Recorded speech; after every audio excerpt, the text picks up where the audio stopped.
As we know, there's a massive amount of fraud in this country. You have, for example, foreign fraud rings. These are foreign nationals who come into the United States. They use fake Social Security numbers. They use fake identities to steal billions in taxpayer benefits. There's no way to know until DOGE gains full access exactly how much money we're talking about. But over a 10-year normal budget window, you could be talking about saving over $1 trillion by clamping down on massive fraud in our tax and entitlement systems, including, again, those carried out by organized fraud and theft rings. You could fix this in one afternoon. Do you want to know how? I could fix this overnight. You classify everybody over 120 years as dead. You don't need a death certificate. There's not a living person over 120 years right now in the United States of America.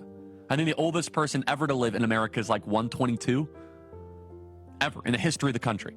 So all 120 you can classify as dead. That would fix it immediately. But they're not doing it. Why? Makes you wonder, where is all this money going?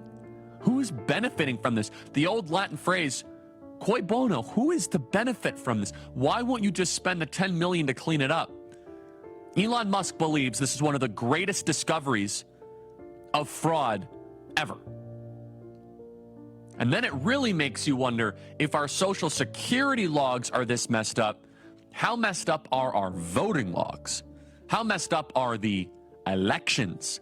If our Social Security rolls are this messy and corrupt, how messy and corrupt are the voter rolls? We won't know until DOGE does what DOGE does.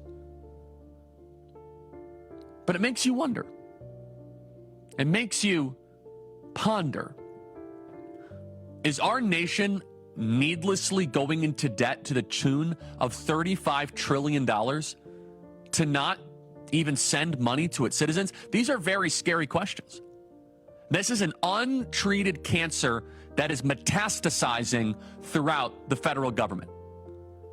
There's probably at least $1 trillion of waste in the federal government. $1 out of $6 at least is wasted in our federal government. And of course, Biden wouldn't want to fix any of it. And Elon Musk is on a focused campaign, like a precision Tomahawk missile, to fight for you, the American people, the American worker. And President Trump is doing the greatest government reduction efficiency program in the history of this republic. Elon says, quote, all outgoing government payments have a payment categorization code to enable financial audits. He noted that this code, quote, is frequently left blank, implying a systemic failure to track payments properly, which he sees as a critical flaw